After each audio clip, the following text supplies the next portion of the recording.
We are a small takeout restaurant. We just moved last year into the Midtown location.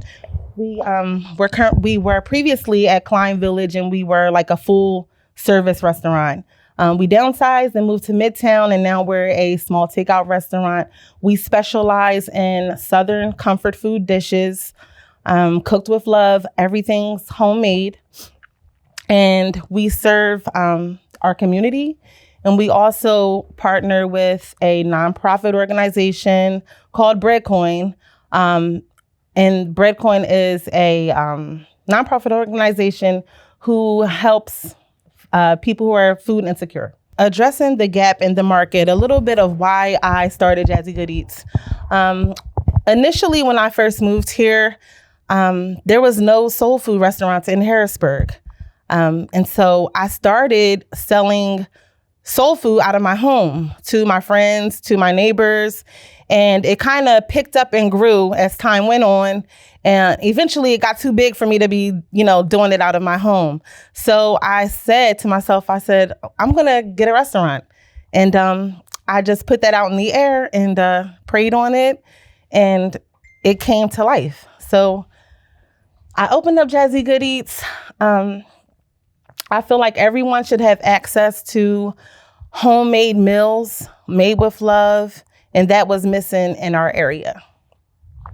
Also, there are very few options, if any, for soul food breakfast.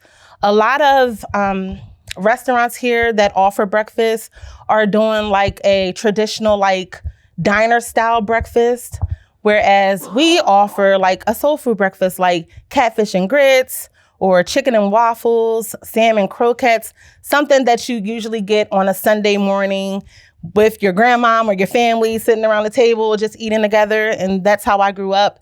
That is something that's near and dear and special to my heart.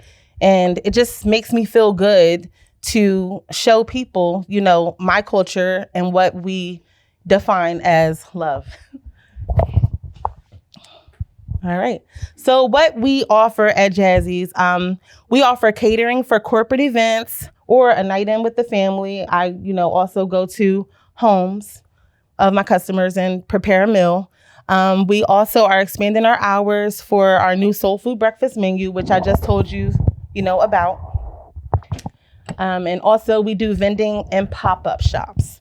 I am here every Friday at Culture & Co. doing, not every Friday, but the third in the Berg doing, vending here and meeting new people and getting Jazzy Good Eats out to people who've never heard of us. All right. So what makes Jazzy's unique? We have authentic homemade soul food. And we also share our recipes that are family inspired and traditions from my great-great-grandparents that have been passed down, from my grandmom to my mom to me. We also have high quality food and service.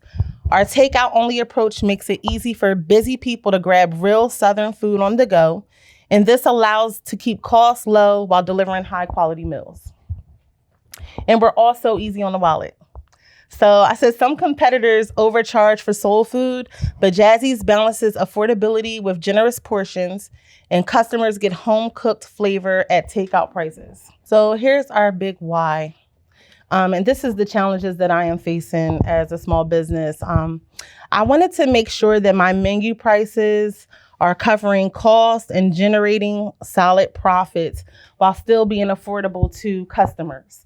So I have a pretty big fan base, I believe. I have customers that have followed me from Klein Village to my new location, the small takeout spot.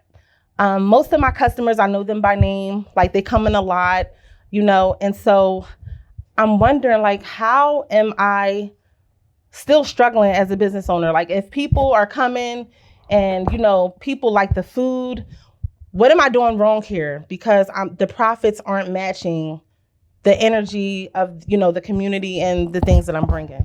So something's going wrong. Another thing is, how do you price meals so that people see the value without feeling like it's too expensive? Most people think that it's a okay price. Some people think that it's, too expensive. But I'm providing high quality foods. And food prices have went up. Everything's made from scratch. So it's like, how do I, piece that part together and make it work? And I'm thinking about offering family style packages, that can feed the whole family. Because I have a lot of people come in, and most of my meals are like ranging in between $18 and $25. So if you have a family of 5 or 6 and everybody gets a platter, that can be like close to like $100 or more dollars. So I was trying to think of ways that I can, make a family style package that can feed 5 or 6 people at a reasonable price. Maybe make that work.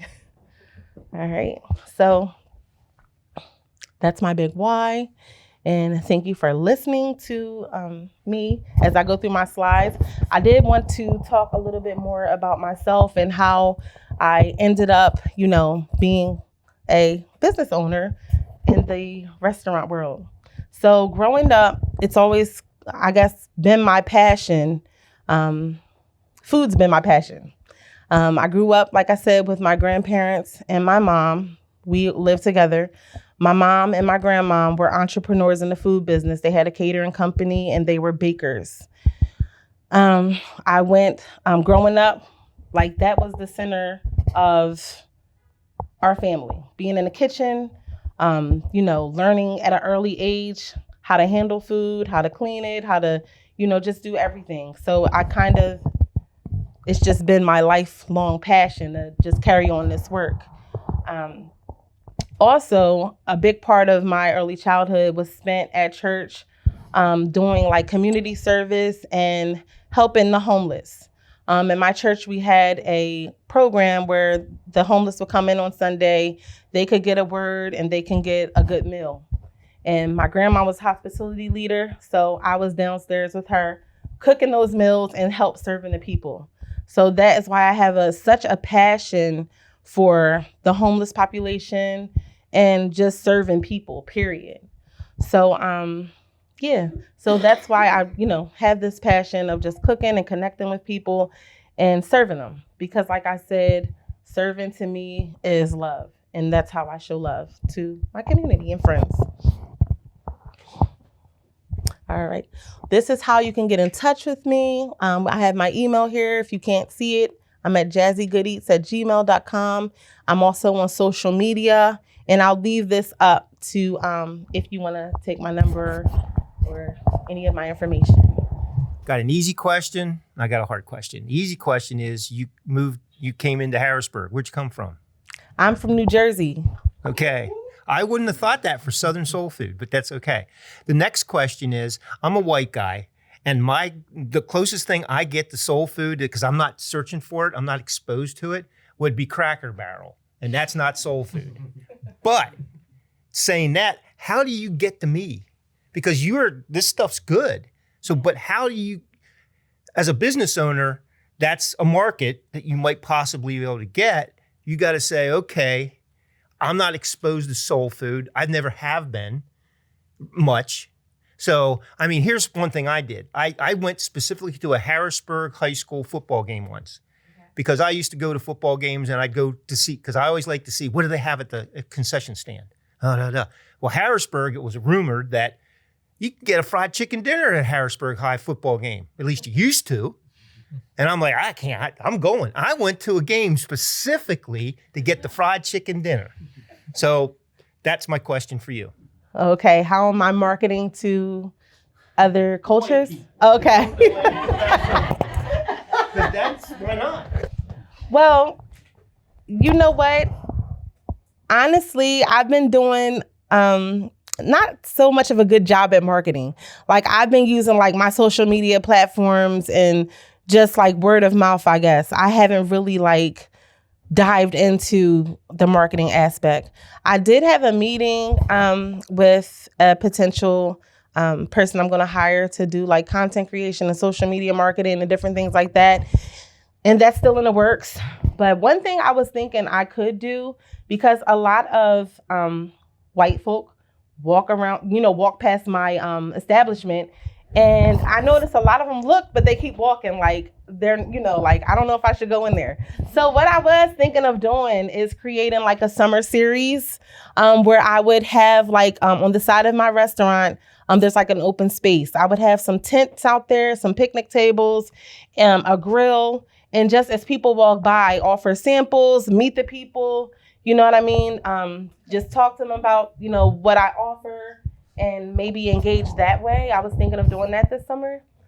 So do you think that would be helpful? Like, you're already kind of doing like a lot of the guerrilla marketing type things that I would kind of like recommend, like doing pop-ups here, Third in the Berg. I love Breadcoin. I think it's an awesome organization. So I think like being affiliated with that mission aside and your kind of altruistic reason for wanting to do it, I think like that's really good for your brand and to like get exposure. And so I think like all of these pop-up things, like you were saying, a summer series kind of, I don't know if you necessarily needed to be like as explicit as like, it's okay, white people to come in too, but it could be like learn about soul food, right? Like you kind of brand it more of like the, learn about the history of soul food, like where it came from. And it would kind of be more of just like an opportunity for you to kind of do some of the same storytelling that you've kind of done here and telling us about, your family history and kind of like how you came to it, but doing that for marketing purposes, right? And just storytelling kind of around the brand itself. And I think that would serve part of that like education purpose of like getting people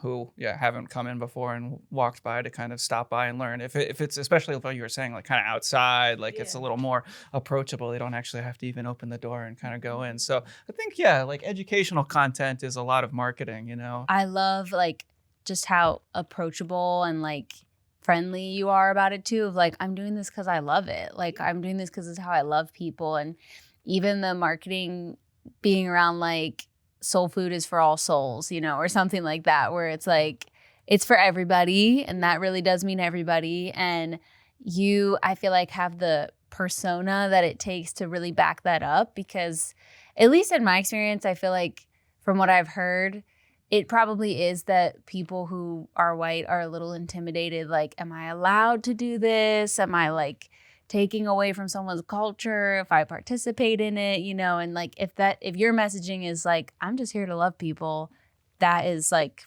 enough to break those barriers, I think. So I think that's cool. I did have a question though about, because I think I've heard Dustin talk about Breadcoin before, but could you tell us a little bit more about that? It's like an actual program that the city runs, or? No, it's actually, his name is Scott Borger. He is based in Washington, D.C., and he started this nonprofit business to help the unhoused and people who had food insecurity get food. So it started in Washington, D.C. with a few restaurants. It's literally a coin, and I wish I would have bought it to show you. Oh, you have one? No, I don't. Oh, okay. So, yep. So it's literally a coin that, people can get. They can get it from their church. They can get it from a caseworker, a social worker, shelters, different things like that. So, and it's for all people, not just the unhoused. It's for people who have food insecurity. And they can get it and a lot of people are kind of ashamed that they have this problem, you know what I mean? Or they don't have money to eat. So being able to have the coin and coming in, like they're paying for their meal and they have a choice to choose what they want to eat, it's everything to someone who has food insecurity.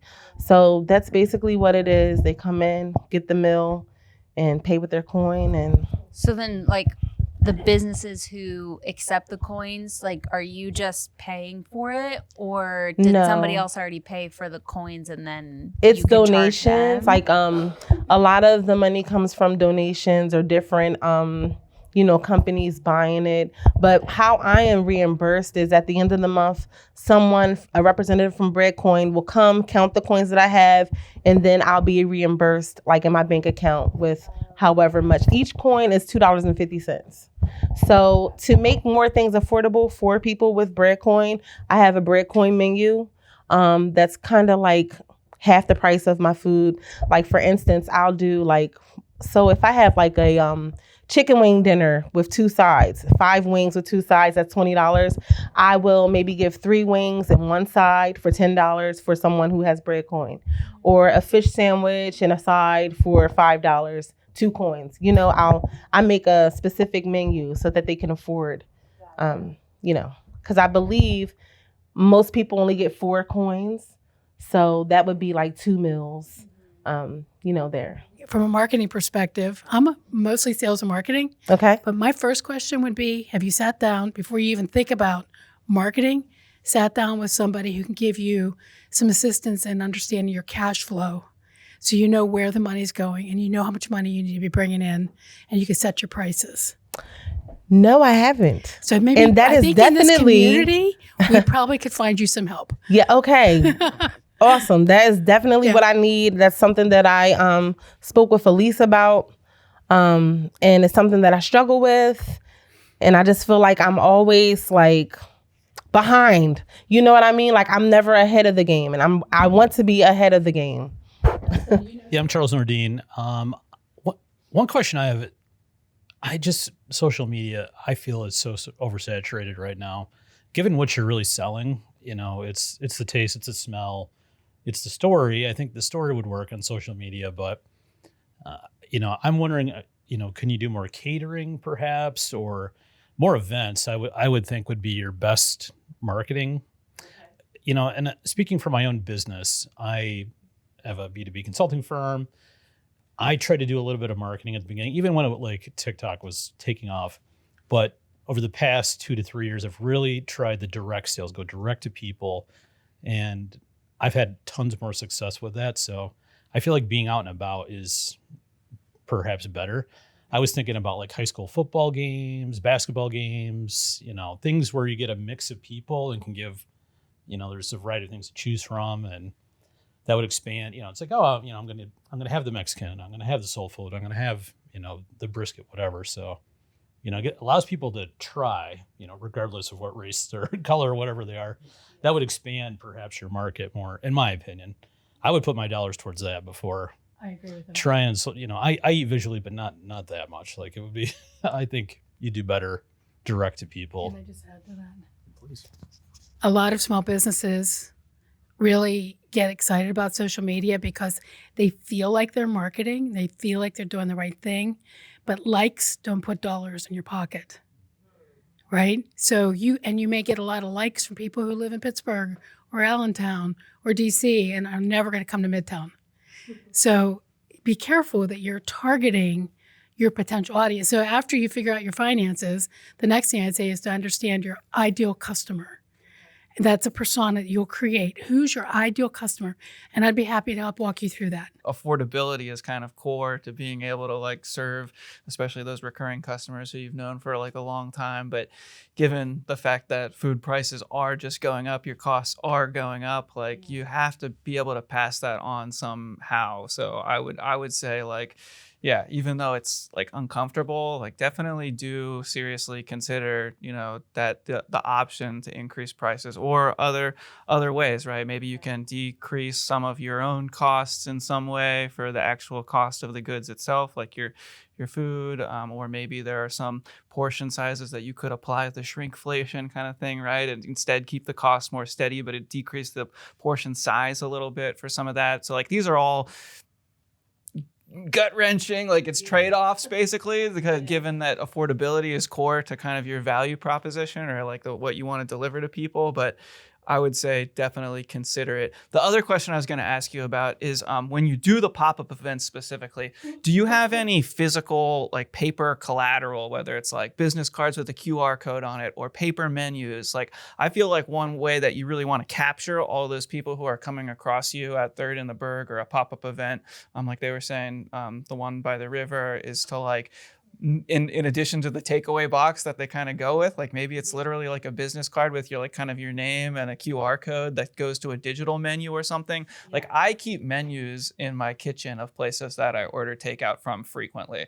And so like I think it's a miss if you're not doing that. That's one like marketing thing I would do. It's like paper collateral gets taped on top of like every kind of box. And yes, 80% of them might just go straight in the trash, but the other 20% that like me that sits, in a pile of menus, they come back. Those people might come back and reorder again, right? Or stop by the actual stores. Around the corner here, there's a new buffet that's from Asia somewhere. I forget.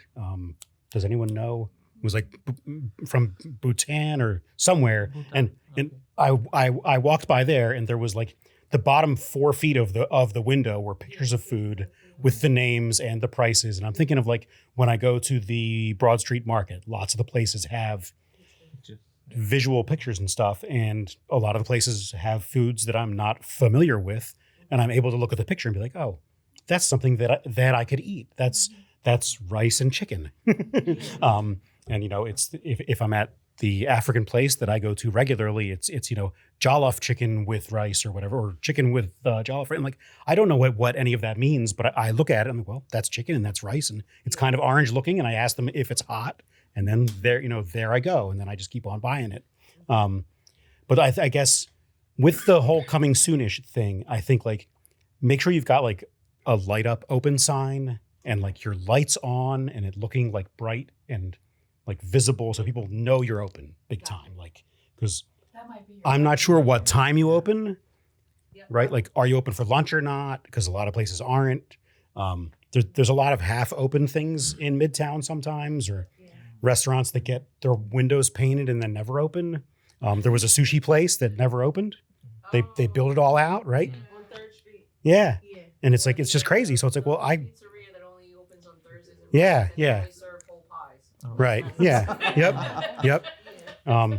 But like, I think that because it was coming soon forever. And then I just, as I've walked by in the past 6 months or year or whatever, I haven't known, do you open at 10 a.m. or 3 p.m. and only do dinners, or, what's that story there? And then the whole collateral thing, if you have business cards with QR codes, get a little card thing, stock it up every morning. So folks like me who walk by can grab a card as we walk by, hit that QR code, see your menu. Again, the menu has pictures and prices and tells you what it is. And then people can educate themselves. I used to buy big old piles of food from the Queen's Barbecue folk and bring it into Pursuit and like organize people there to all order lunch the same day. Right. So like, I want to help you. I want there to be businesses on 3rd Street near us. Right. And I want you to do well. So make it easy for me because I'm also lazy. I did walk by your shop. I think it was like last year, September. And I didn't know anything about you. I didn't even know you were there. Like now that because we know each other and things like that because of what we have done together, but I didn't know about your shop at all. And I'm a big person because I just moved from New York. Food is a huge thing for New Yorkers. Like we want good food. So I didn't know about your shop because I didn't see anything. Okay. Like just people sitting outside, just, waiting for customers to come in. But I'm like, well, what is it that you really do here? And I do agree with the pictures. The pictures alone honestly help with folks that just don't know how to read because we can't assume that everyone knows how, even no matter who they are. And also folks that don't speak the language. That's something that I've carried over from New York. New York is a big, huge melting pot. Okay. But a lot of things that work out there are visuals because people either don't know the language or they just don't know how to plain read. And we just can't assume that they know what you're selling. So like visuals is a huge thing for folks, just for everyday folks. And like the sandwich boards and the menus. Like I'm a person, if I like the food that I got, I'm keeping your menu. And it's gonna go on my fridge. And I'm like, okay, oh, you know what? Let me see. Order from Jazzy tonight. So that's something that, and I agree with what he was saying. It's just there. I've noticed here in Harrisburg, because it's a smaller town, a lot of people like hands-on. They like to see, touch, smell, feel.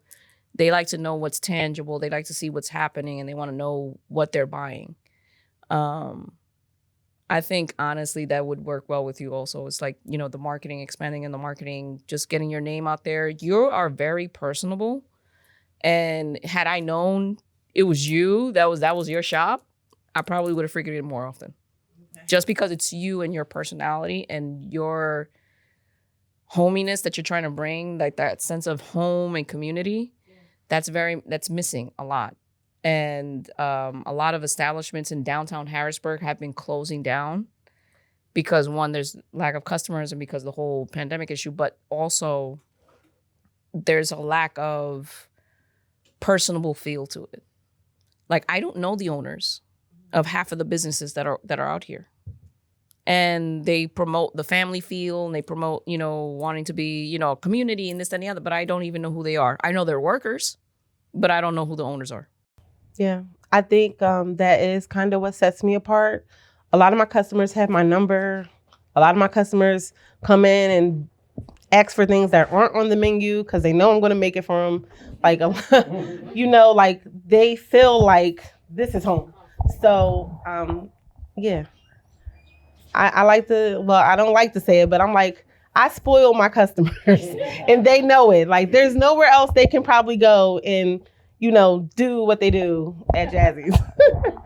So, but I like it.